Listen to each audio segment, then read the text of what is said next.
Very much. Good evening, everyone. This is a meeting of the Parents Advisory Council. As you know, we've been meeting consistently since June. For those of you who may be your first time joining us, the Parents Advisory Council is a group of our parents and students, your family of North Colony, coming together here to provide input and support for the programs that we provide for our students and families here in North Colony. So in any case here, we might as well get started. And tonight, what we are going to talk about is we're going to talk about what the district is doing with regard to testing for COVID-19. We'll talk about the different zones that the state has established, which define the parameters for testing. We'll have an update on the survey that we provided for parents who were making a switch from remote to in-person or from in-person to remote. And we're also going to present to you again, and many of you have already participated in it, but our season of giving collaboration with United Way. So let's go to the first slide here. And we can take a look here at Governor Cuomo's cluster action initiative. So back in the fall, back in October, Governor Cuomo defined 3 cluster zones. And they were defined by, the nature of the spread of COVID-19 within a defined geographic area.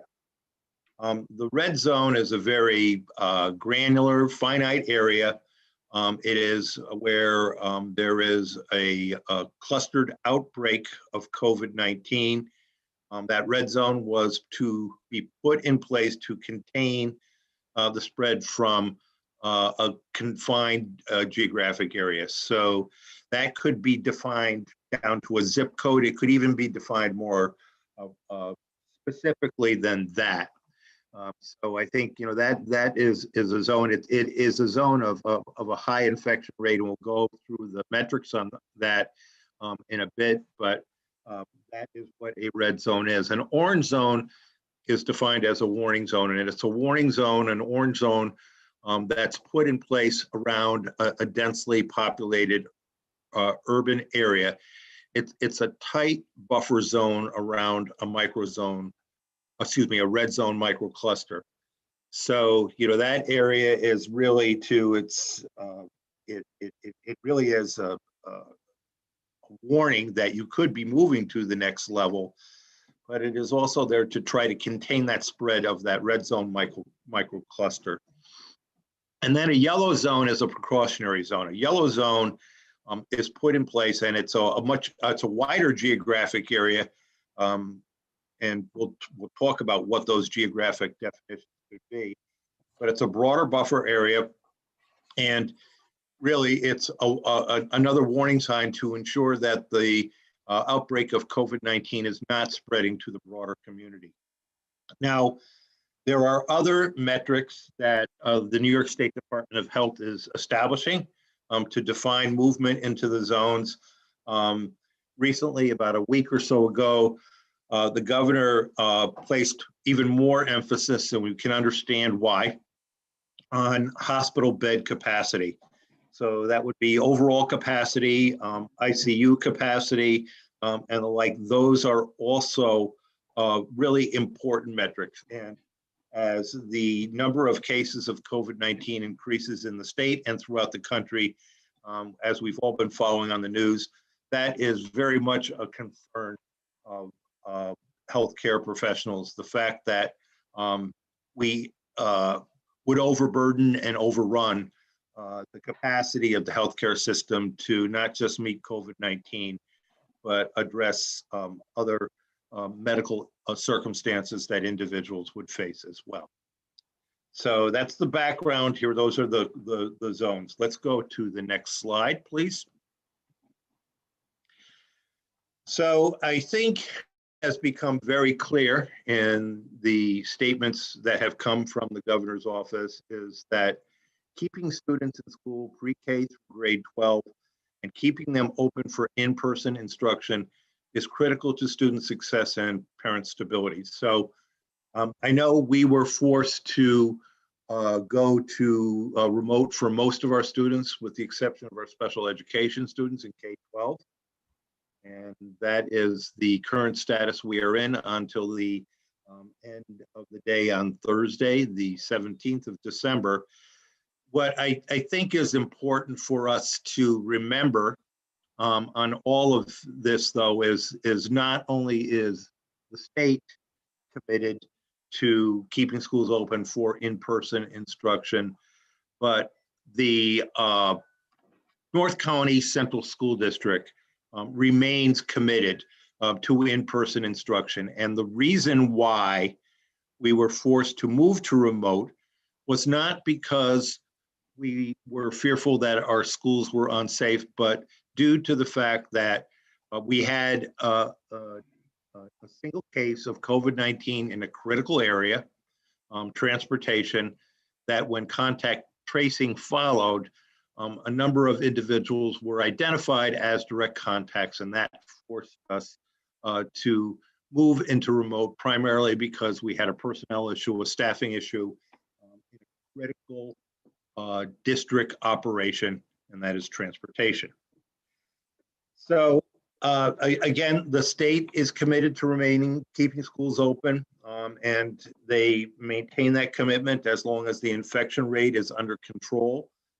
The metric really is that the school district or the particular school, the rate of infection in that particular school is below that of the community at large. And the emphasis that the governor has placed on this is in pre-K through grade 8. Approximately thus far, we've done nearly 500,000 tests in schools, not we as school districts, but 500,000 students have been tested, and that also includes faculty and staff. Since September, we've had 13,000 on-site positive cases. That is a low positivity rate of 2.6 that has consistently been below that of New York State. So I think we can go to the next one.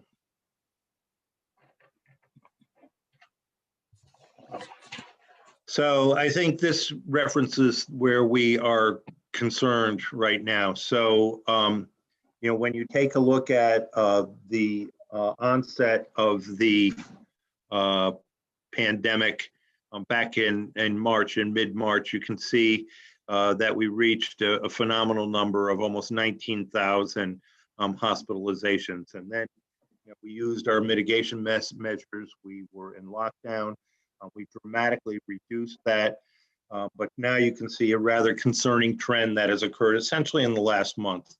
And it's a rather steep upward curve for hospitalizations. So when you look at the data that is presented at the bottom there, essentially we had 5.74% daily positives on the 7th of November. 1 month earlier, that number was 2.4% in the state.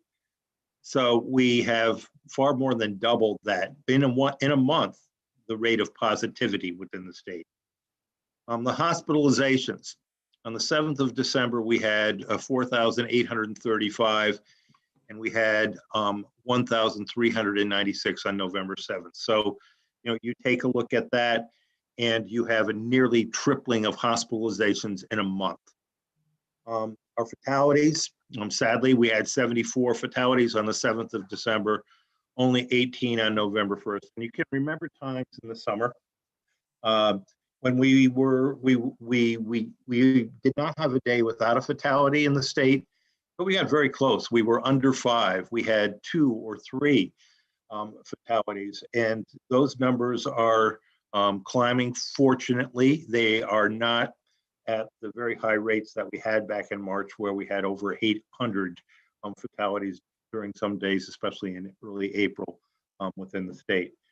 But this is the trend throughout the state of New York, and it's in many cases amplified throughout the United States, and these are the concerns.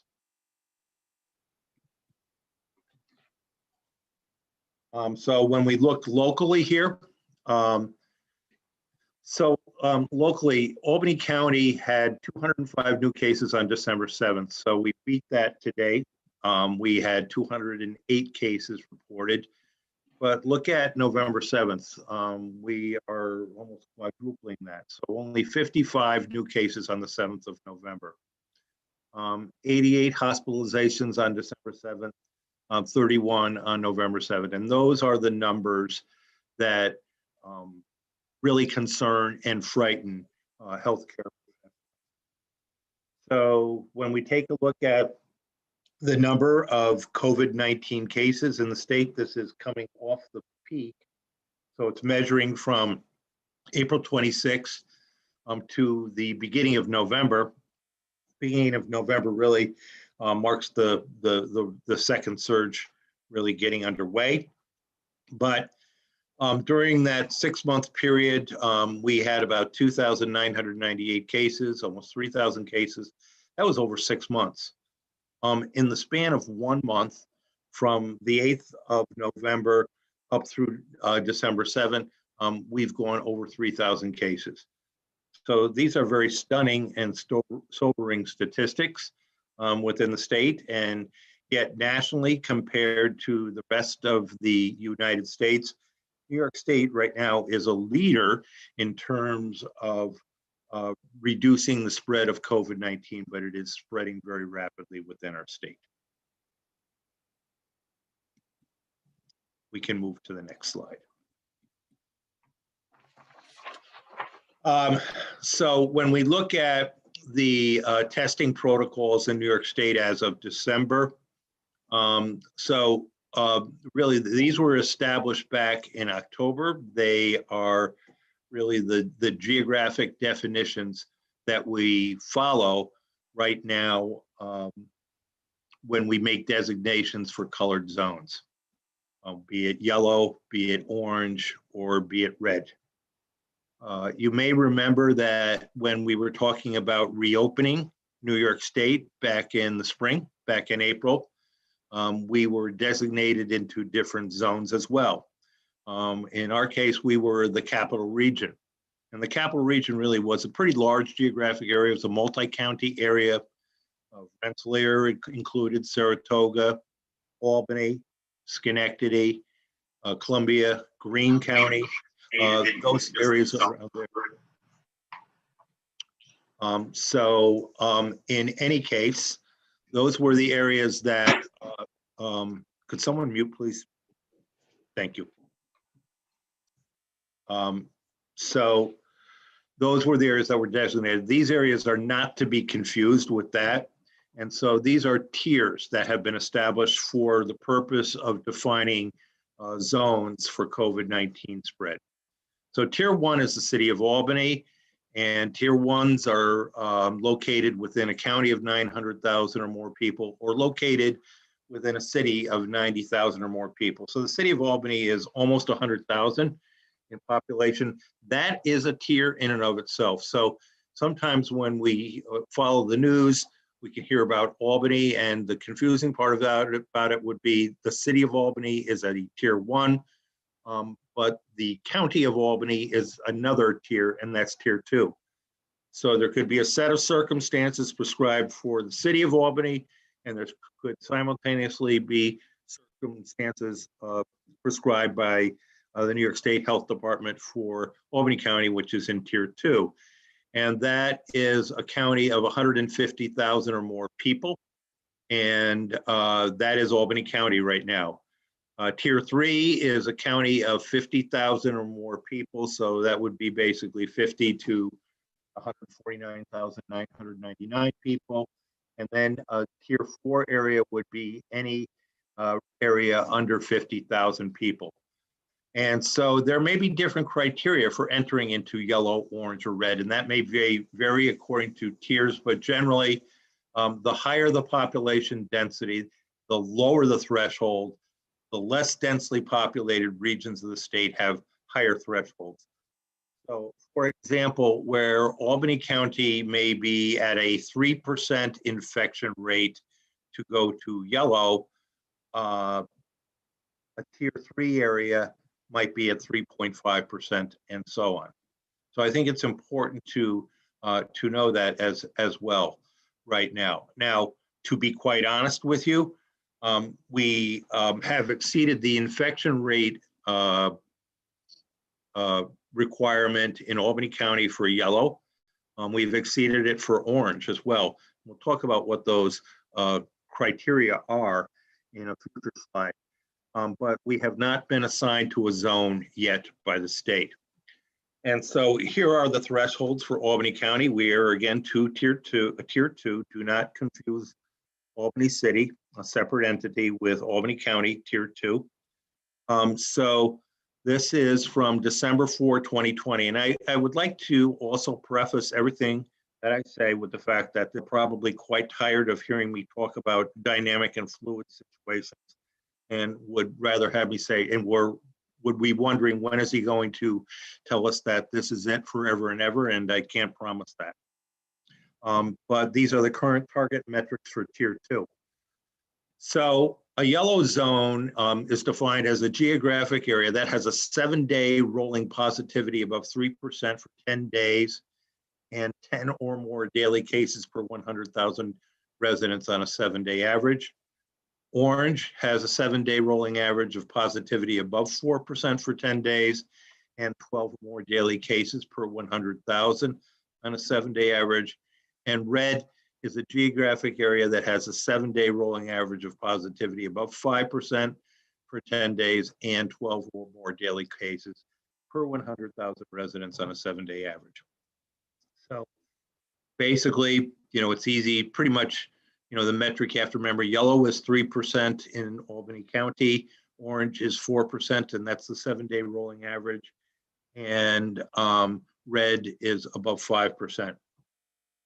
If in the course that below 3%, and this was the case in Albany County, so we were on the march toward going above 3% towards the yellow zone. We had one day where we slipped slightly below 3%, and so the clock restarted at that time, and so there was another 10-day clock, if you will, that started. So those are, in general, the metrics that are used to assign zones.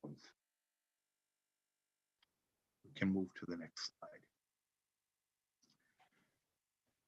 So at this point in time, I'm going to move the presentation to Ms. Skeels, who will talk about school testing requirements and talk about our preparations as a district to move to testing. So Ms. Skeels, please. Thank you, Mr. Kaur.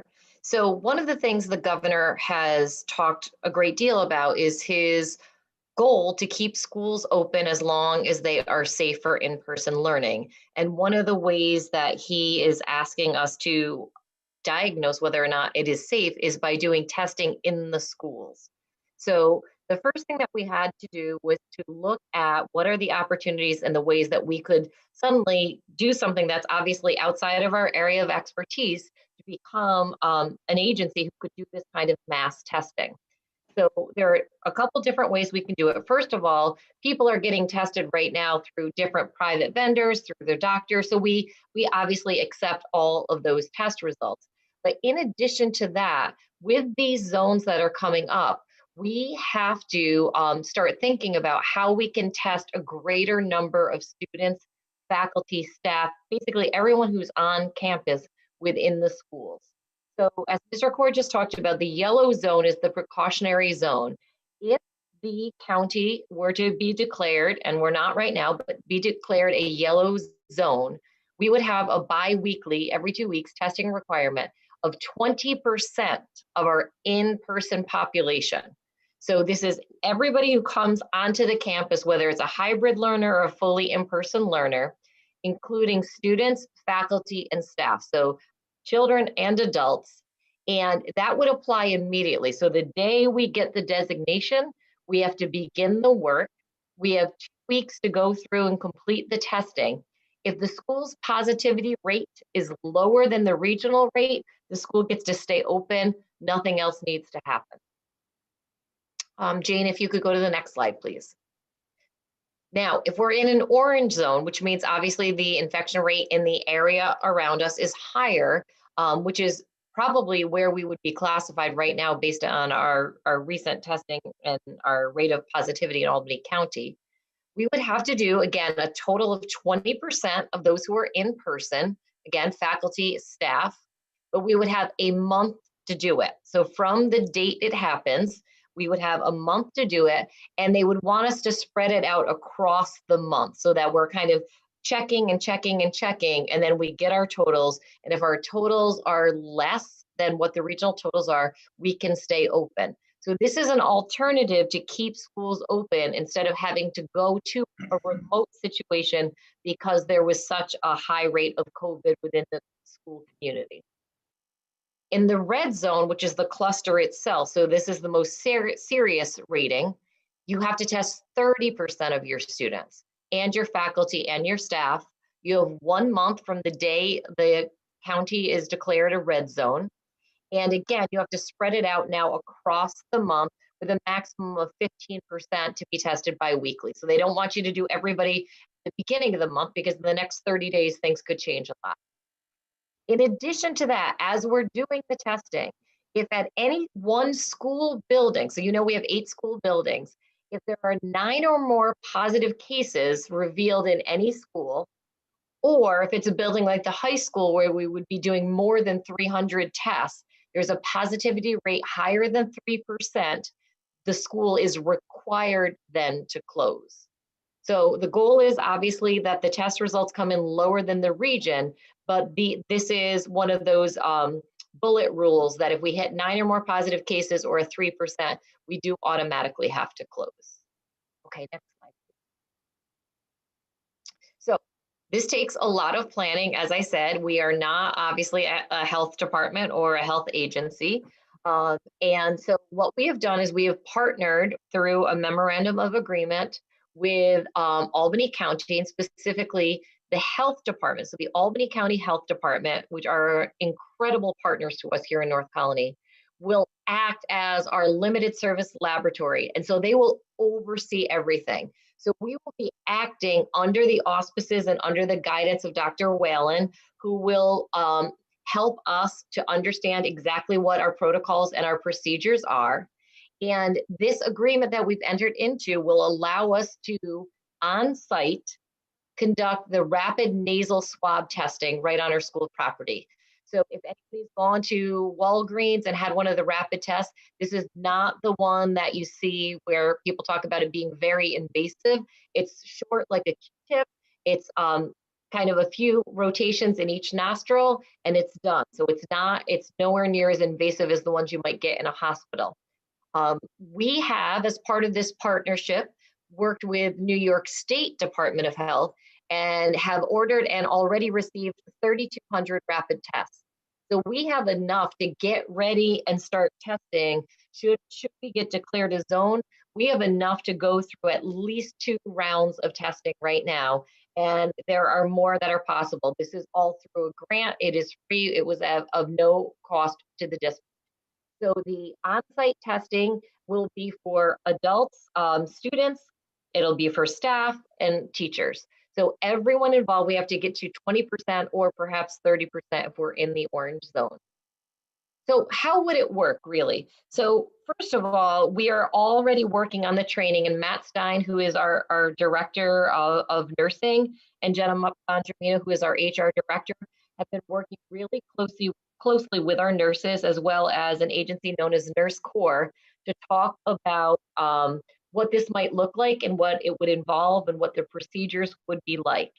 And basically, to give everybody a sense, we would operate in teams of 4. And our goal would be to have 2 teams of 4 people who would be doing these tests. So we would go to a building on a certain day. So let's say, I'll go alphabetically first. We're going to Blue Creek. This team of 4 would be there. The first person who is the greeter will be somebody from Blue Creek. It might be a clerical person. It might be the principal knowing Mrs. Terpini, but it would be somebody who will see the student, who knows the student, so the student feels comfortable, like, oh, hello, so-and-so, and it's a familiar face. Then the next person will be the person who actually performs the test. Our school nurses can perform the testing once they are trained. You might, if you've gone to Walgreens, see that it's their pharmacists who are doing it.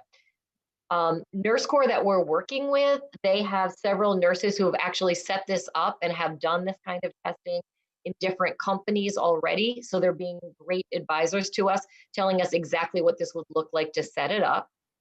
Then there's a person who has to process the test. So it gets processed right on site. It takes exactly 15 minutes. So we have to buy, well, we don't have to buy, we're going to borrow from the athletic department, but we need timers because it has to go exactly 15 minutes. And then that person will be able to read the result.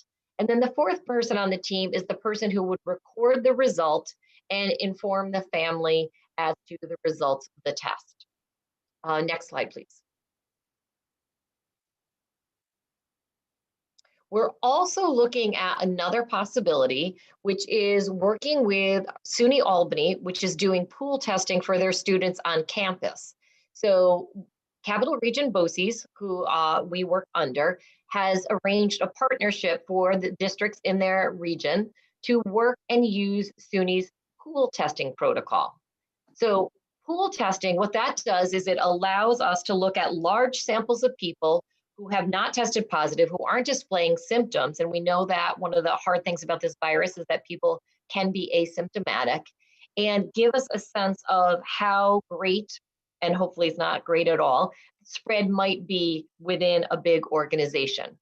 So in the pool testing program, what happens is, as opposed to the nasal swab, it's a saliva sample. And those samples are grouped into pools of about 5, and then they're processed by the SUNY laboratory. This is what they've been doing for SUNY Albany all throughout the fall, to determine whether the pool is positive for the virus. All the samples will be anonymous. So there's a label. So if I were getting my test, all the person who was doing the lab would see I was number 107. We would not share that with Capital Region BOCES. We would not share that with SUNY Albany. The only people who would know 107 is actually Kathleen Skeels is the health office. So that would be maintained in confidence with our district staff. If the pool does test positive, that means at least one person in the group has the virus. We would follow up as a district with the people who were in that particular sample and give them instructions for follow-up testing, because we would need to check to see who indeed it was, or if it was more than one person who had tested positive. If the pool is negative, nothing else has to be done. So it's a way to get a lot of people done quickly. And obviously a saliva test might seem less invasive and might be more tolerable to some people than the nasal swab. Jane, next slide, please. So in order to do this, this takes a lot of logistical planning. So we've done the partnership, we're doing the planning, but what about for our school district as a community? First and foremost, no one will be tested unless we have direct consent from parents. And for our employees, no one will be tested without them giving consent. We must have consent.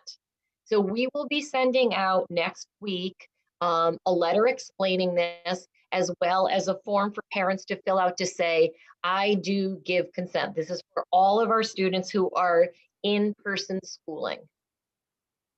They can say, I am giving the consent or I am not giving the consent. We will separate the list, and from those who are giving consent, that will become our group of students and staff and faculty that we will be testing.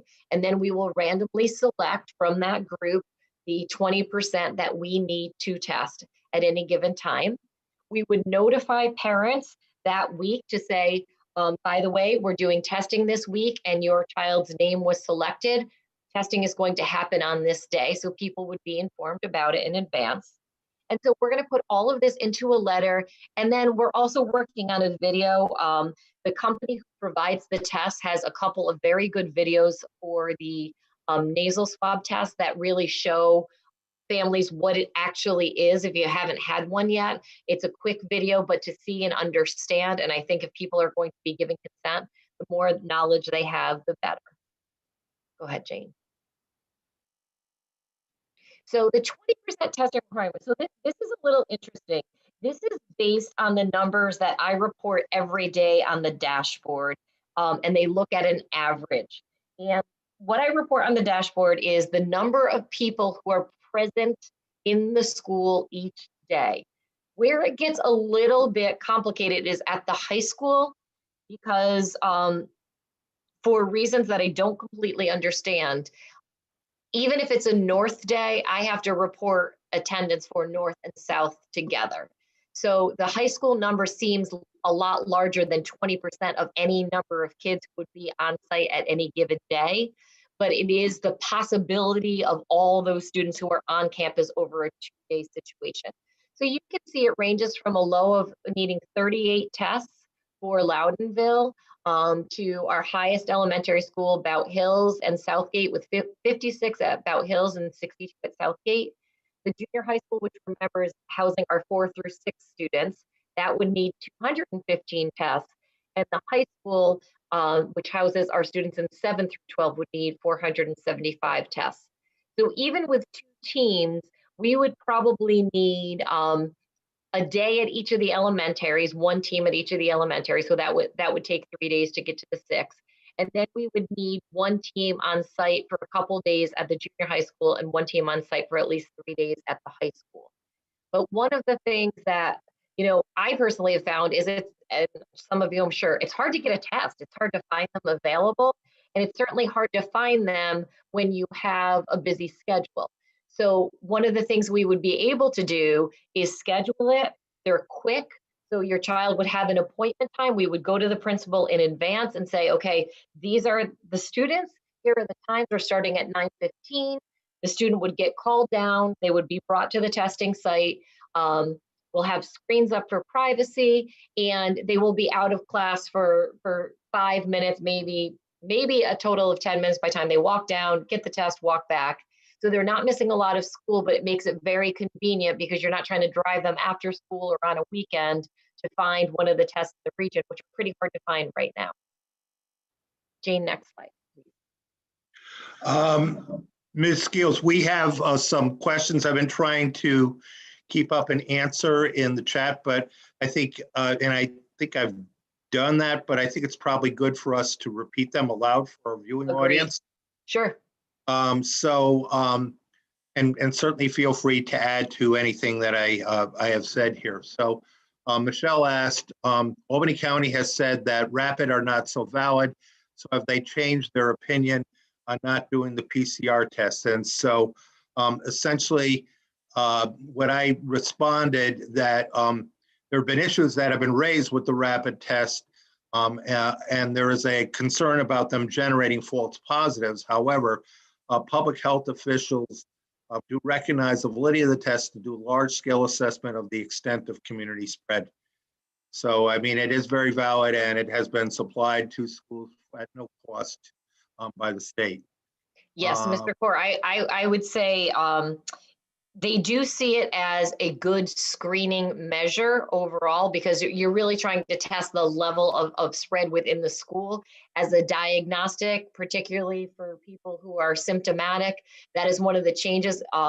If you're a student and you've been sent home sick, you can't use a rapid test. You need to have the PCR, the molecular test. You need to have that test. That's kind of the gold standard test. But for generalized screenings, that is a way that they see it as a good use of that test and an acceptable use of that test.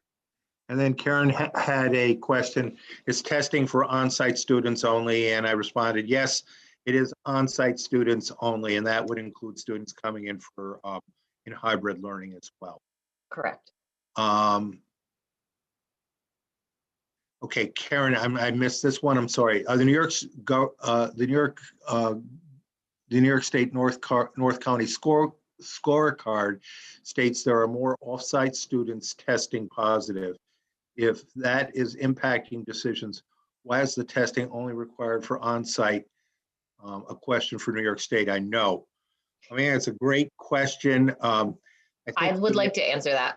Yeah. Well, okay, go ahead. because I do the dashboard every day. And so the dashboard on my end, I am filling in the data every day for all 8 buildings. And then that is what the public can view. And there is a little, I don't know, a little glitch, I will say, in the way the dashboard works.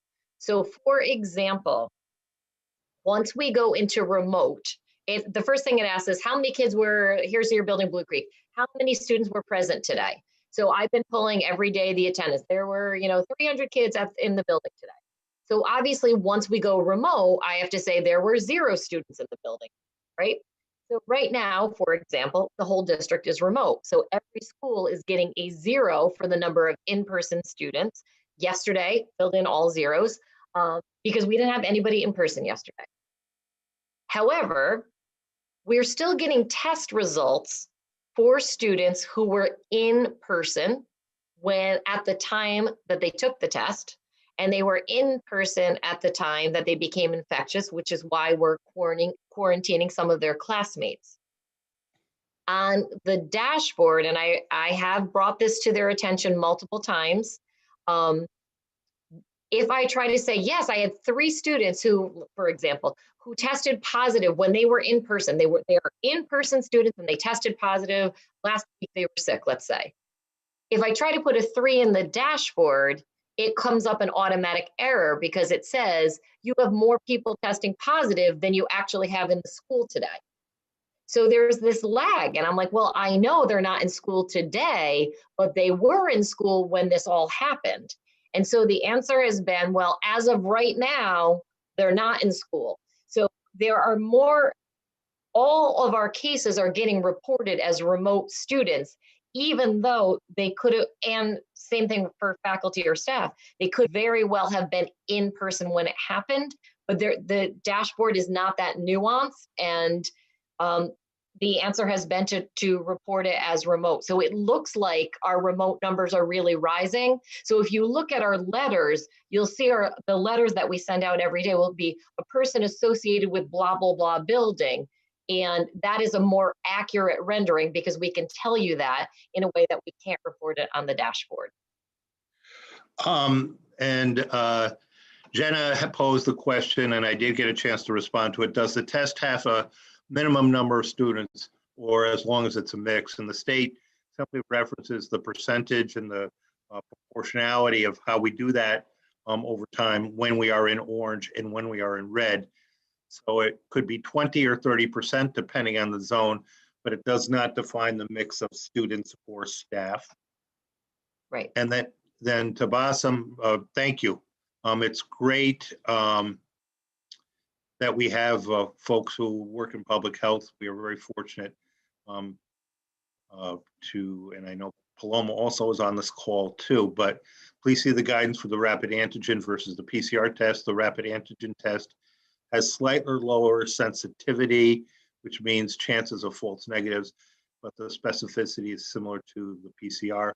And so there's a link there. And Jane, could you please save the chat at the end so that we could share this out? That's great.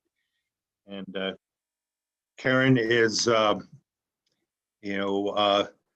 just questioning the wisdom of not testing all students, including remote students in the mix as well. Understood. And Mr. Core, I would just like to say, as we get ready to go to this last part, I talked about Matt Stein and I talked about Jenna and how much work they've been doing to look at the logistics of building this infrastructure. This is not our field of expertise. We're learning a lot, and we talk to Albany County every day. We all joke about how much more we know than we once did, but we're paying attention and we're quick learners. But I also have to say, we have unbelievably, incredibly dedicated school nurses, and they have been in all these meetings with us. So while they are handling an increased caseload of students coming into the health office just because they're feeling poorly for lots of reasons, all the reasons that we have at any given time of the year, they're also on these calls with us. They're going to webinars, they're reading the articles, and they're bringing their expertise into this conversation. And we are just so fortunate. And I just want to give a shout out to our nurses because they are really on the front lines for us and they are doing incredible work. They are absolutely heroic. They are absolutely heroic. And now, Ms. Gales, we're going to move to the survey results for our instructional model for semester 2. So would you like to present that, please? Sure. So you will remember that at the beginning of this, back in July, when it was still light out at this time, we told people that we would do a survey and we would work through first semester. And then if people wanted to change their position, they could do so. We sent out the survey the week we came back after Thanksgiving, and families were able to fill it out and request a change. And you can see the final tallies here. So, and we broke it down by grade level bands for the overall audience here, but we obviously have it by school as well. So for our K-3, our youngest learners, we have 4 students who are currently in person who would like to move to remote. And we have 45 learners who are currently remote who want to move to in person. And of those 45, 37 will need school transportation. And so that shows you one of the reasons why we asked for this, a good 6 weeks in advance, because we will need to look at those numbers. We will need to look at our bus routes, 37 new students in a normal year. And when we're not under pandemic regulations, probably would split out nicely over buses, but we have to be very careful. So our transportation director is already working on that and what that might mean for routing and times for bus routes. So it's almost as if, by the time we hit February 1st, which is the beginning of the second semester, in January, parents might get a letter just like they usually get in August saying, hey, this bus that we were normally picking up at this time, it's shifted slightly to this time. So we're working on that. We're also working on our staffing so that we can have appropriate size social distance classes in person. We simply can't have 45 more kids show up and crowd into spaces. Again, in different times we could. So we're working through all those pieces right now. In our 4-6, we have 15 students who are currently in person who would like to move to remote. And we have 27 who are remote who want to come to in person. So that one's a little bit more balanced than K-3. And 24 of those students will need transportation. So again, because K-6 rides the same buses together, you can see why with 37 and then 24 more, our transportation director has these names and is starting to do that work for us. For our 7th and 8th graders, our junior high students, we have 15 who are in person who would like to move to remote. And we have 26 who are remote who would like to move to in person. So they almost parallel the 4-6, as you can see there. And 26 of the 26 will need transportation. And then for our 9 through 12, our senior high school students, we have 43 who would like to change to remote. And we have 51 who would like to come back in person. And of those, 32 would need transportation. So in total, we have 77 students who would like to move to remote. We have 149 students who would like to come back in person. And we have 119 that we're working on transportation for. I do want to say a caveat is for the high school, because the majority of the high school classes are now blended learning, meaning some students are learning from home and zooming in and some students are in person. We have been allowing students to move to remote throughout this semester because we have the capacity to do so at that level because they are set up for blended learning classes. So we have had more students move to remote in that level because we had the capacity to do so. So that number 43 represents new students who will be moving to remote, not students who had moved to remote sometime during this first semester.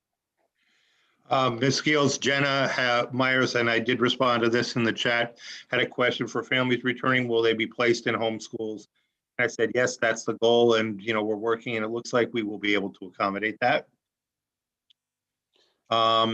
Is there any other questions on this, this particular slide and the survey? Okay, so we have Ms. Bongerino with us, so let's move to the next slide. And this is our supporting our community and our season of giving. And actually, it's going to be more than a season. It could be a year of giving, but we are focusing on this particular season right now. So Ms. Bongerino, please talk about our partnership with United Way. Excellent. Thank you, Mr. Kaur. Can I just say I'm really delighted to be talking about something other than COVID and something that's really positive. So I just want to like revel in that for a second because I know we've been doing a lot about COVID.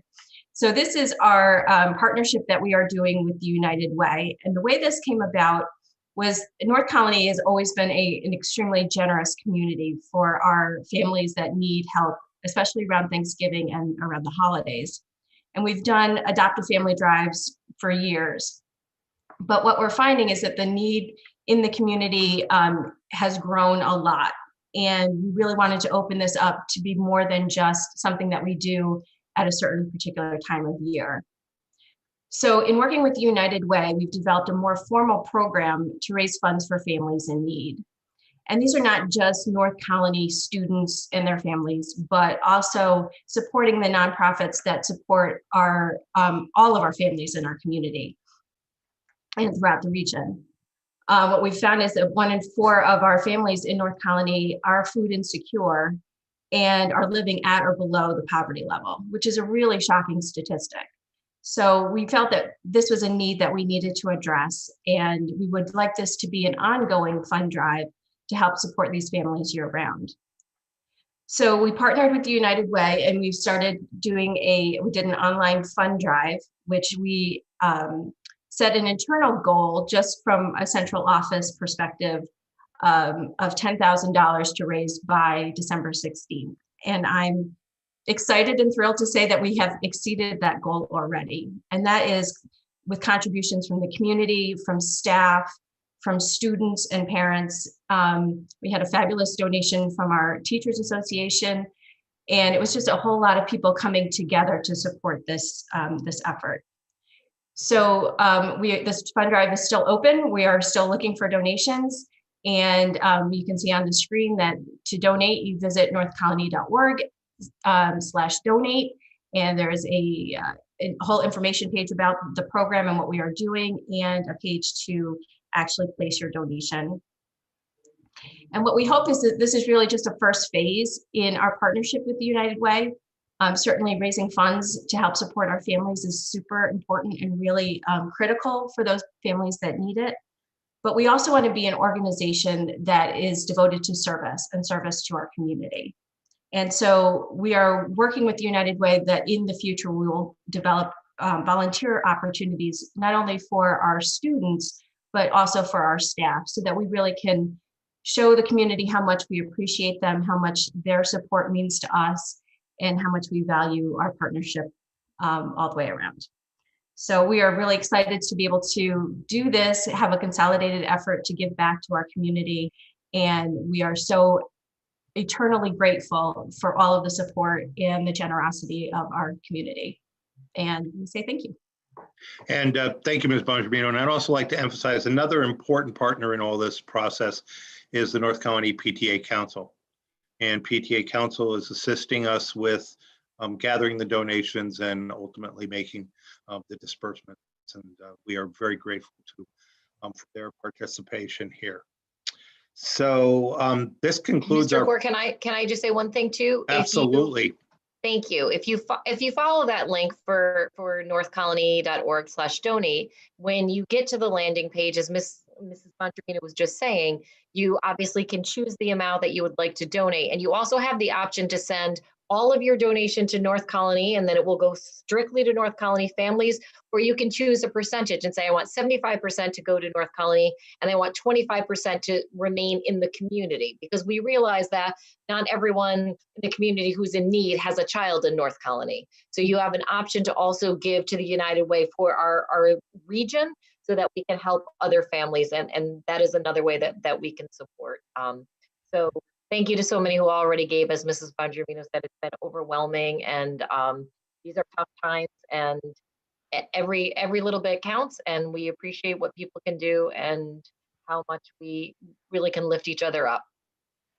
So thank you all. That concludes where we are for this evening.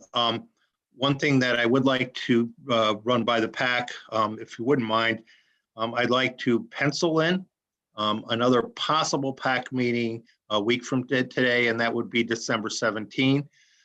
It's not a definite, and I know it's a busy time of year, but I also know that we are under circumstances right now that are rapidly changing and evolving. And if need be, I'd like to be able to call everybody together and involve the community. The other thing that I would like to say in all of this too is that we want to be your best source of information. So from these meetings, from the Board of Education meetings, from our district written communication, from videos we do, we will make every effort to be transparent, to be factual, to give you the information that we have at this time. And we will work to improve the information that we have. When we are wrong, we'll admit it. When information changes, we will inform you of the change. We will be humble. And we will be making every effort we can to be transparent with you. So as I said, we are in a very fluid situation. If need be, I may be calling another meeting of the PAC next week. And as you know, we went into a closure this week.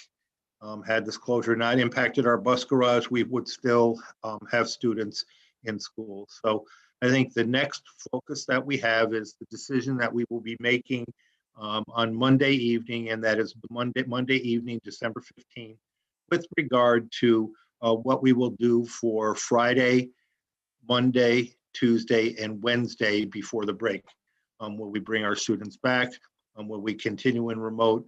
Will we offer some sort of mixed blend, if you will, that allows students to come back whose families feel that they would like to do that at this point in time, but provide another option for families who want to stay home and remote. This does not signal any change at all in any thing that the district would be doing in terms of its model at this point in time, but it would be merely to accommodate some of, actually some of the very legitimate concerns I'm hearing from parents in multiple perspectives on both sides of coming back versus staying remote until the end of the break on the 4th of January.